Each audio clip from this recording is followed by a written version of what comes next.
the real reason we're all here today is for a continuation of probably the biggest social media success story of 2014, which is the Paul Taylor's social media power players list, which has captured the attention of those who aspire to be on the list like nothing else. But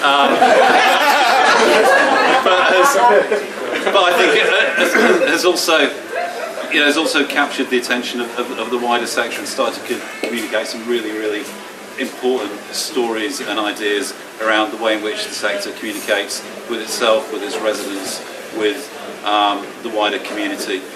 It's a fantastic thing that's been kicked off, and this is the first ever awards ceremony to celebrate that.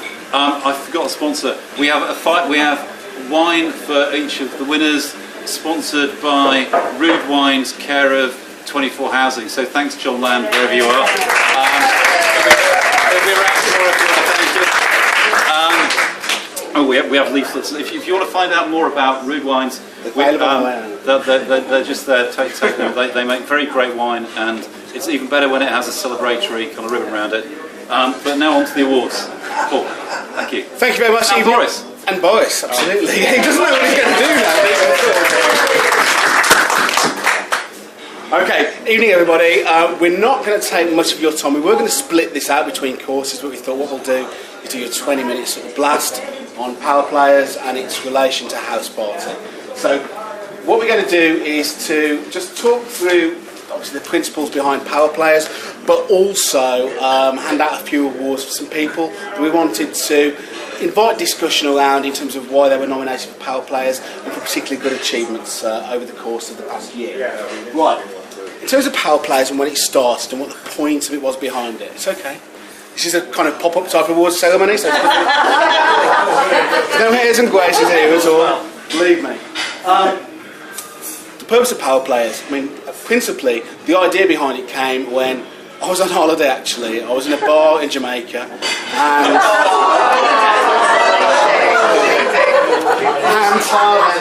absolutely, yeah. And I was looking at Twitter, and 24 Housing had just announced their top 50 power players of the year. So this was last year. And I had two thoughts. My first thought was, why aren't I on that list? And my second thought was about actually, what's going on in digital, what's going on, in social media. What would people, what would someone who's a 22-year-old in my office think of the kind of people who are on this list, and would they even know who they were?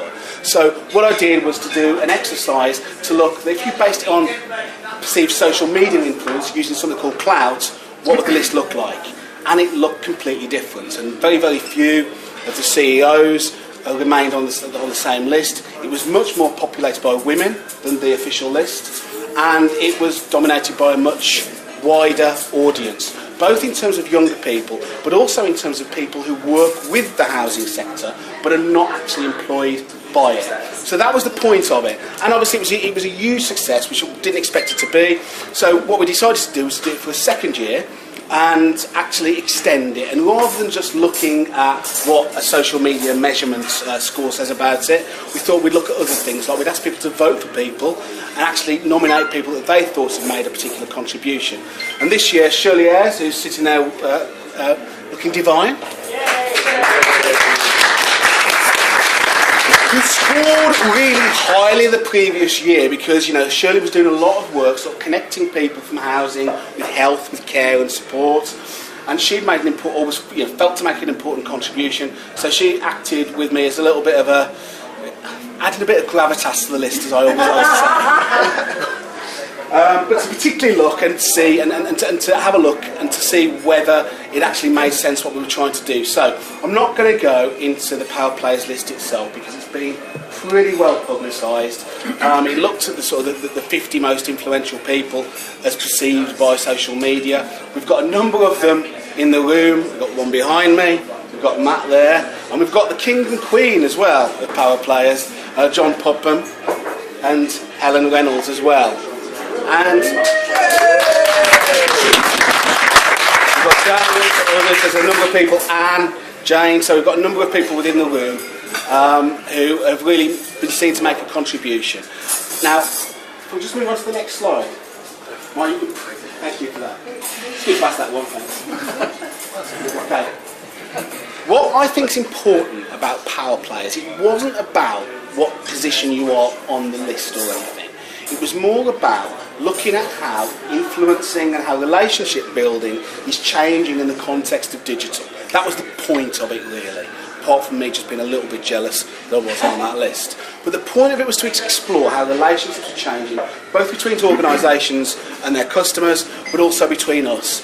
And this sort of name of this sort of came out about the idea of super connectors who don't necessarily belong or see themselves as belonging to a particular sector, but look to join each other. I think it's particularly notable if you look at the top 10 power players on this year, the majority of them don't actually work within the housing sector traditionally. They're people who work with it and build relationships with it. And I think that's particularly fascinating in terms of as housing develops from being, I wouldn't say necessarily silo-based, but how it builds relationships with people outside and looks at the role that it performs rather than the function that it sometimes takes. And I think that's something why I think it's important here that it's featured at House Party, because I think what House Party is trying to do is something very, very similar to what we aspire to do with power players. And I noticed today, this is meant to have loads of jokes this slot, so I lost that bit, but anyway. I noticed today, because I was slightly late for House Party, and I was coming down on the train and looking at the respective Twitter feeds, and while I'm not criticising in any sense the CIH conference, because I think both have got their place and both perform an important function, it was noticeable that one was very, very much focusing on its own issues of supply, which are really important, and policy, but one was probably trying to be a bit more expansive in terms of the people it was involving and the people it was talking to. And I think that's why I think that power players and house parties got an important part. Thank you. Now, just going to pick out a couple of things that have happened over the past year. I think the study, the connected housing study that Anne over there put together, I think was an amazing study, because I think what it did to do was, again, put a bit more intellectual thinking behind the concept of people who are trying to join sectors, and particularly how organisations and cultures need to change to take advantage of technology changes, the way we're working, the more difficult environment we're in. So I think it was a really good piece of work. I think we should say a round of applause to Anne for that.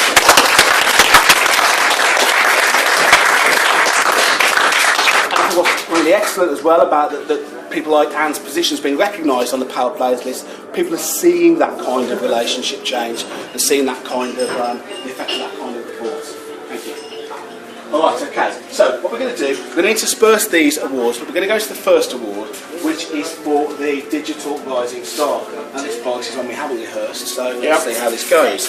Okay, so this award was particularly looking at people who'd been previously nominated, but also people who had been nominated for making a particular splash this year in terms of digital or online presence. What I love about social media and what I love about this new environment is that anybody can come on and make a splash at any one time. Just because you're in a top 10 or top 5 one year, you're not afforded that position forever. It can change very quickly. People can make a name for themselves very quickly. And I'm just talking quite a long time, so I'm trying to find the actual list. Absolutely. These were written out slightly late. We were taking nominations up until 5 PM. Apologies for that. Okay. The nominations for the Digital Rising Star. So folks are going to read the nominations and then we'll announce the winner. Tom Bartley. And a clip for Tom. Michaela Rudman. And Cheryl Tracy. The winner is Michaela Rudman. Not here. Does anyone want to take Michaela's award on her behalf or anything? Anyone know Michaela or? Yeah, I do. Go, yeah, you can take the wine as well. There you go. Speech. Rachel, do you want to say? Do you want to say just why you think Michaela's made the splash? Massively housing fantastic campaign,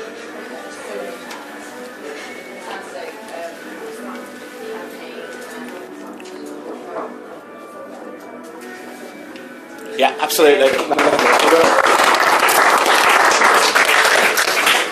Okay, next one. Okay, so we've just talked about super connectors and the principle of what we think they're trying to do. So this is really the award for people who've actually connected disparate sectors and have made an impact in bringing together different relationships to achieve social good. And there are nominations. Okay, and I think this is a really important one, building on what you said, Paul, around I think we see the future at Orbit certainly in terms of silos melting away a little bit, sectors merging. We see relationships externally being more important. We see tradition and kind of the way we've always done things being less important, and more important is connectivity, flatter structures, more permeable organisations. And I think, Paul, this is probably what this is about.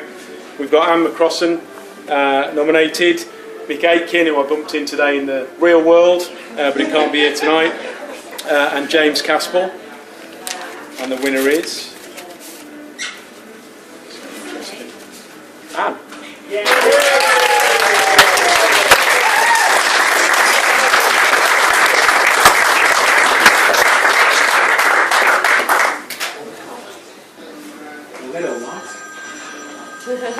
It's that good, isn't it? Congratulations. Thank you so much. Thank you. Do you want to say a couple of words about it? Well, I'm truly humbled.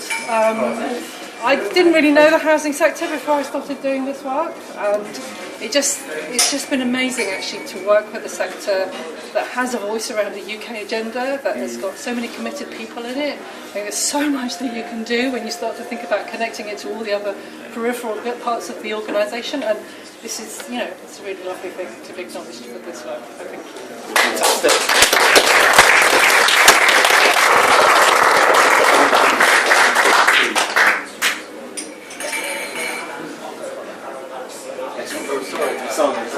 Okay, so we've already touched upon one of the things. One of the things that really started happening, I was just talking to Aid about this actually.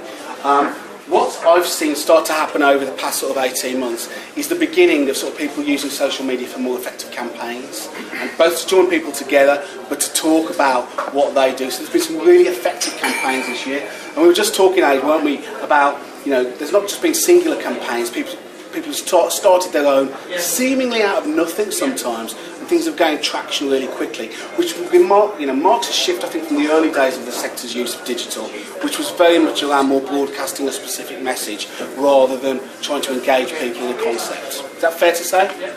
Okay. So our council home chat was hugely successful, particularly trying to reverse the image of things like Benefit Street and some of the I want to get a council house and homes like that. What I like about that, it was started very much by people just giving it a go, like Michaela, just doing it very quickly, not doing anything fancy with it, just starting a really powerful message. I'd also point out they're not communications people. Not comms people, absolutely. Really important point there as well. It's just something that was felt within an organisation. Let's do it. Housing Day, unless you... I think probably Housing Day for me was probably the one that sort of started it all off and started the ball rolling in making that achievement. But I also think in terms of communication, we've got Jane here as well, and probably leading into the kind of thing we're doing at the moment with House Party, I think Housing Camp in terms of setting out a different model for what a housing conference might be and the kind of people who normally go to it. So I think the whole thing about, you know, within the housing sector, there was almost a perception of who you had to be to go to a conference. And I think Housing Camp was probably the first time that started being challenged, and I think people picked up on that. The focus.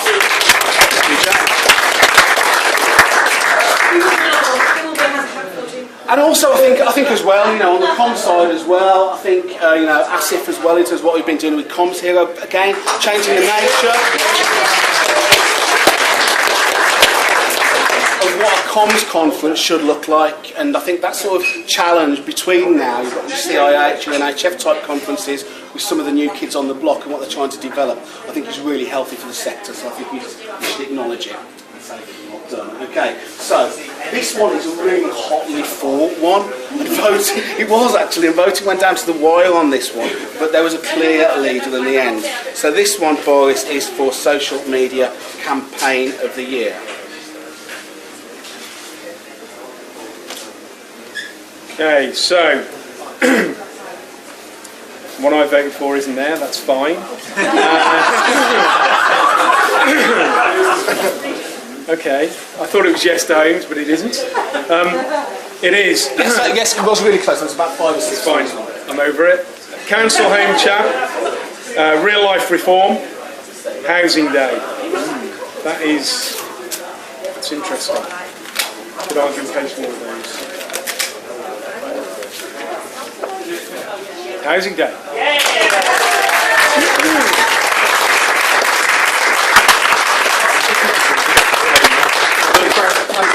Yeah, good to meet you, yeah, in real life. Cheers. As well. Cheers. What's that couple of words, Aid? I'm humbled again. I would like to. I've got a speech somewhere, I think. So, I'd just like to thank my colleagues back at work because I think they've been supportive of doing Housing Day. And I think without their support and me working in my own time, and if you like, to help develop Housing Day, the support of everybody around this room who contributed, I don't think it would have been the success that it was.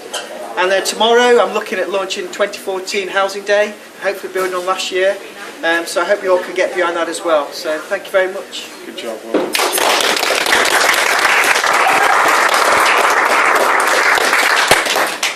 I should say there, first of all, that it was closely contested, but the amounts of nominations for Aid, particularly in the first round we did Power Players, wasn't it, Shirley, particularly? Aid really should have featured on that list, but there was a kind of technical glitch, which we'll talk, wasn't there, in terms of... yeah, absolutely. But Aid received loads and loads of votes for what he started with Housing Day, and I think a lot of people felt that was something that really initiated something, but also sent a message to other people about just do it. If you want to get a message out there, just don't make a big song and dance about it, make it happen. Okay, another contested category. Okay, so again, this year there's been more and more bloggers springing up all the time. I think there's now going to be a real competitive space for bloggers in terms of setting out and keeping people's attention. But there's been some great bloggers this year, and there was a lot of people on the Power Players list. I think something like 33, 34 people on the Power Players list have got a blog or a personal blog or contribute, which again I think says something about influence and how that's been formed. So, best blogger. Okay, so no, I'm absolutely fascinated by this. This is a good one. This will be interesting. So, Colin Wiles, Tom Bartley, Jules Birch. Did you reckon? What do you reckon? Jules? Colin Wiles.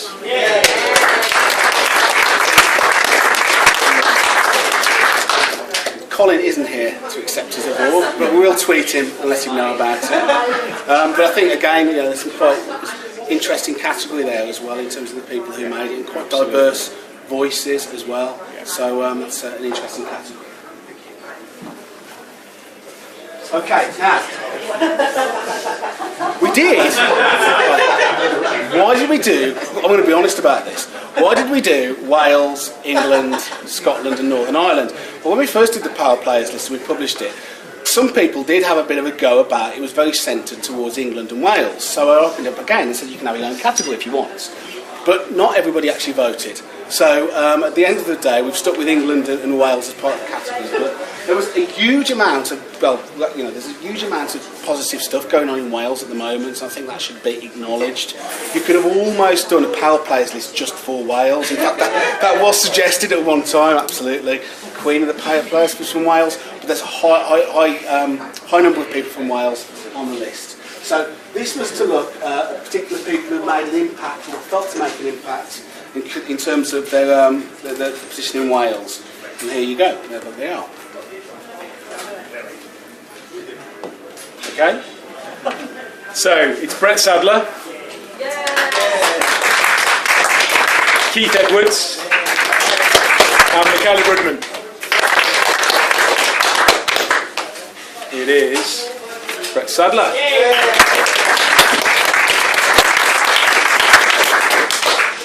Okay. Brett is also not here tonight. But I think Brett will be really pleased with that award actually, because Brett is someone I've spoken to about, he feels he's been able to really develop his sort of voice through the use of social and digital in terms of what he's particularly working on, and he's spoken about his sort of confidence it's given him to express his views and what he's picked up from other people in the wider sector, in and outside the sector as well. So I think it's really well done to Brett.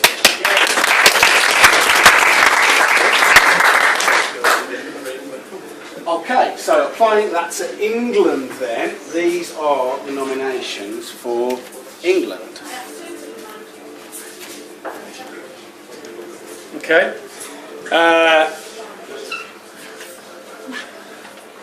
Laura Apelli. I know her, but I can't say her name. Nick Aitken and Asif.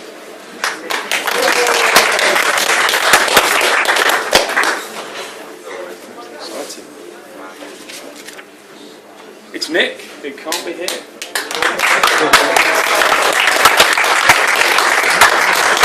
If someone tweets him, I'm sure we'll pick it up just to let him know quite quickly. I think he'll be really pleased. But I think I've said this publicly about Nick before, but I think there's probably very few people who've done more than Nick in terms of the role of the active CEO on social media, and I think that's work just outside our sector as well, because other people have picked that up.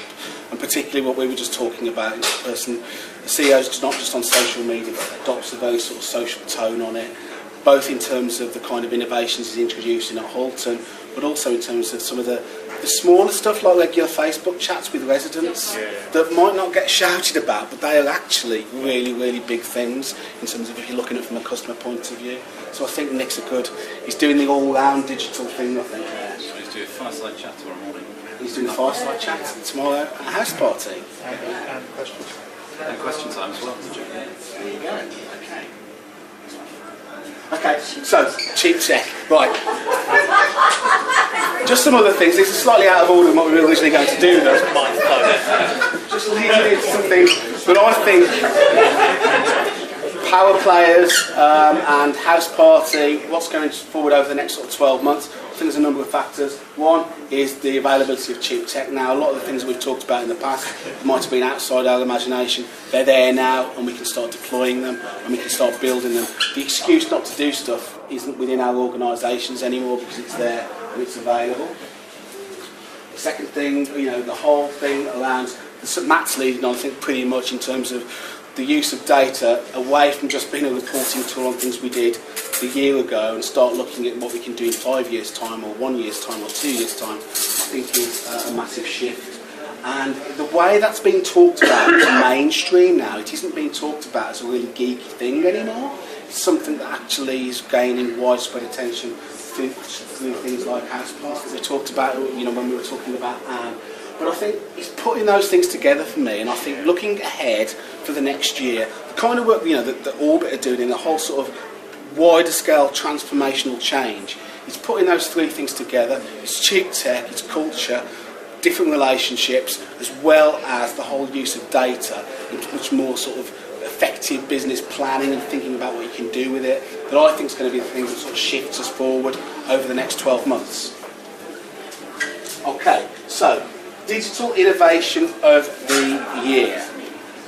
So this was for particularly organisations that are doing something different at the moment with technology, and there was quite a lot of interest in this category, so these are the finalists. Just to echo Paul's point on that, this is a space I'm interested in. I think it's a game changer if we get all that stuff right. Those jigsaw pieces, there's probably 3 or 4 around culture, tech, leadership, thinking about structures and organisations and how they interact. I think it's not about social media, it's about a social business, and that's something that we talked about a couple of years ago now, Anne, and it's kind of coming to pass, isn't it? And I think that's where we're all heading, and that's where the benefit is. So they are speech over. My 2, Thames Valley Homes. Muir Group, online sign up, Holton Housing, digital deal. It's my two. Jane?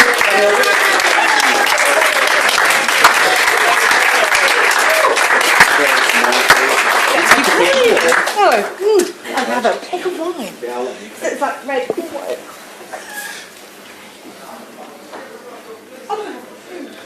Why not? I can't make my mind up, and actually, this is a kind of embarrassing thing. I've got a really good taste in cheap wine, which normally is rosé. And I like Matthew's rosé. But to have a nice rosé is really good. Do you want to sort of just quickly explain what MyTVH is? Sure. Because I think it's really interesting. So MyTVH is Thames Valley's online customer service platform that we've been building over the last year or so. And what we've done really is decouple the underlying housing management system from the stuff that gets presented on the website. So we've built a load of middleware and a load of APIs, which mean that we can then power the web services. And the web services that people use are the way in which they can then interact with our organisation. They can report a repair online, and it doesn't just trigger off a mail to that goes to someone's email. It actually goes down into the underlying systems underneath. People can get alerts around all of the repairs that are logged against the common parts that they're attached to. They can look at their repairs history. They can pay their rent online, they can get a service charge account online, and we've got a whole host of things that we want to do. But the key thing is we've made it responsive design, so people can use it on their smartphone. It's not a separate app, it's a straightforward responsive design website, so it recognises if you're using a smartphone or a laptop or a tablet. And that means we don't have to then maintain an Android version and an iPhone version and so on and so forth. But we've really done it with users, and it's been a co-creation exercise with our customers. So we do everything from asking people to come in and use it while we film them. And we look at what their eyes are doing, what their faces are doing. And if their brows look furrowed and they look confused, then clearly we've not got it right. And if they smile and they kind of click happily, then we know that we've got the user journey intuitive. And the interesting thing that happens when you do lab testing with people is they, whenever they can't do anything, they immediately say, "Oh, I'm sorry, I got it wrong, I'm really crap with tech." And actually, they haven't got it wrong, we have. We've not made the design right. So the idea is that we make it right for them.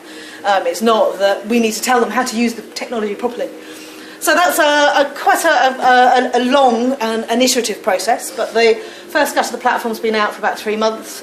There's a development programme that will probably last for at least 2 years is what I have in mind, but I think it's probably going to be a bit like the Forth Bridge, and we'll carry on doing it for many years to come, and long may it rain. Well done. Thank you.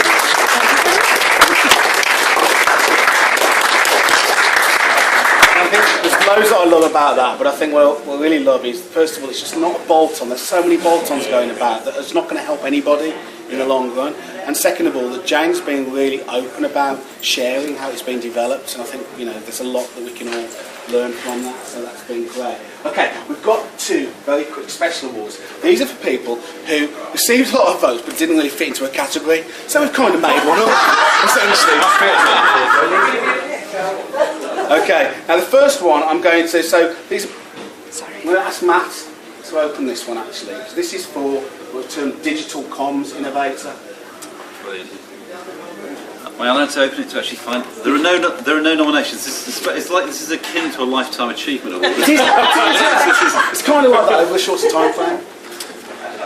And I guess the award winner, and I'll kind of keep you in suspense for a moment, is interesting in that housing is an odd sector in terms of networks, and it's a sector that's going through a whole load of transition in terms of the nature of the networks, as Paul said, the way that relationships are transacted, the way that information is passed from person to person.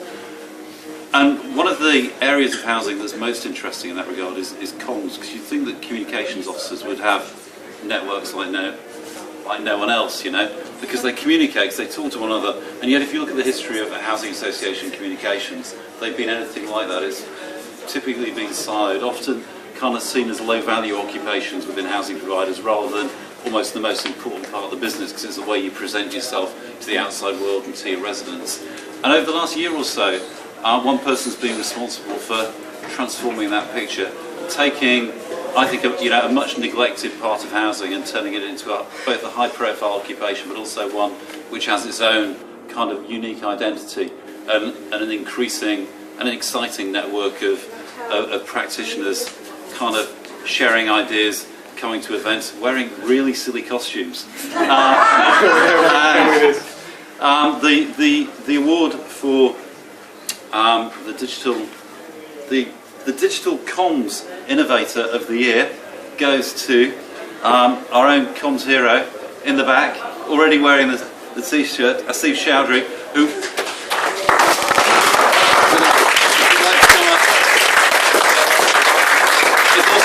is also the man responsible for all of the fantastic house party signage. So thanks a lot for that. Much appreciated. This is great, this is because I get to present Asif with a certificate that he printed. Put my own name on it already. And a bottle of wine he doesn't drink. Yeah. So as much print and wine as you can have on me. Thank you very much indeed, everyone. Appreciate that.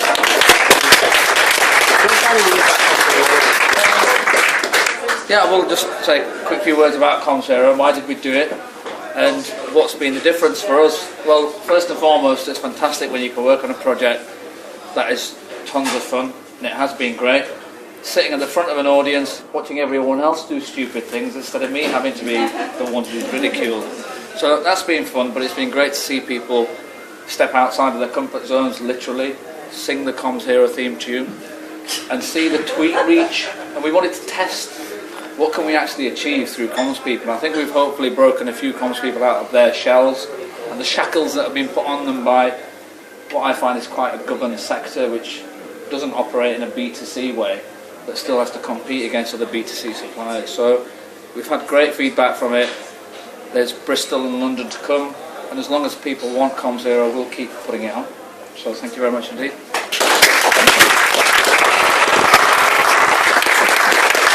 We've got one more, and then you can have dessert. Shirley, do you want to change the titles just because it was too long? Okay.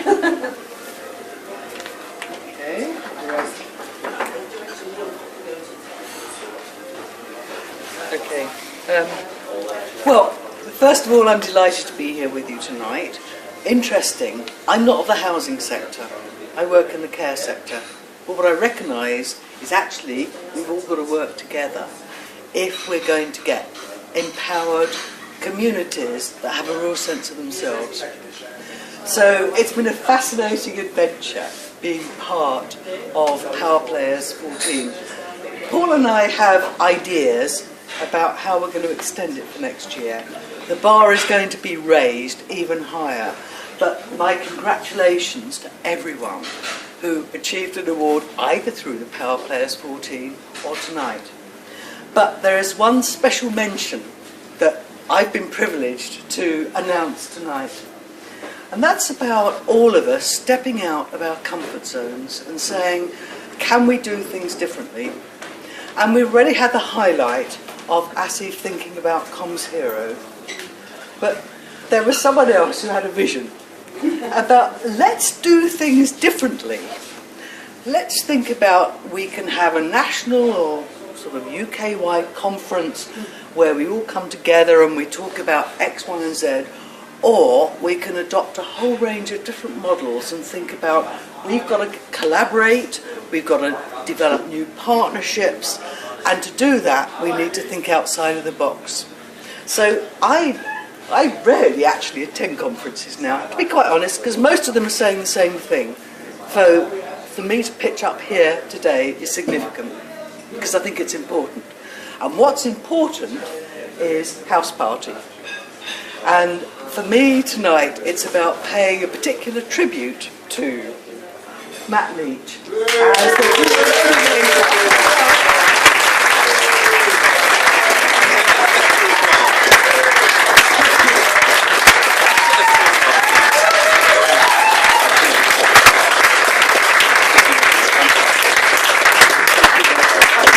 Because I have to say yet more words. This is really, yeah, I've actually run out of words to say. But Impossible, Matt. there are at least five more bottles of wine to be earned. Listen, a house party isn't really about kind of me or about Esther, and Esther has done far more work than I have on making it.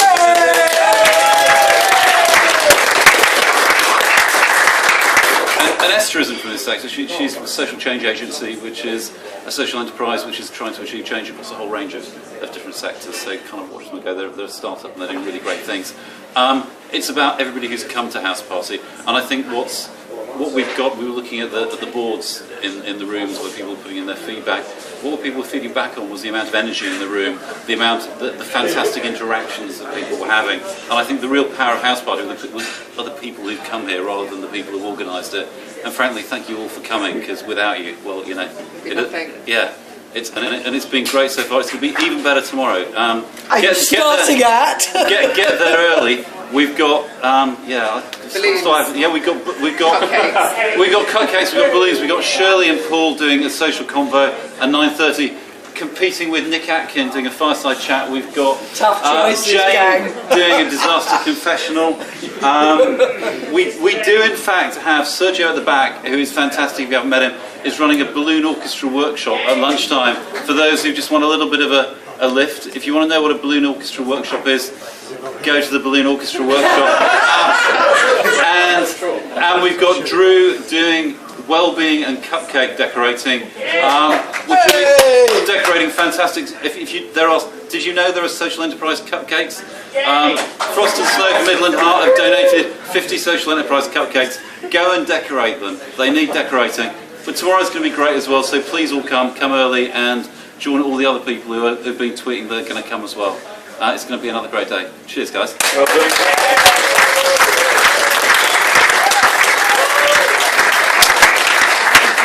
I'm not really going to add anything that's all already been said. Shirley summed it up brilliantly. Just to say thank you, everybody, and hopefully see you next year.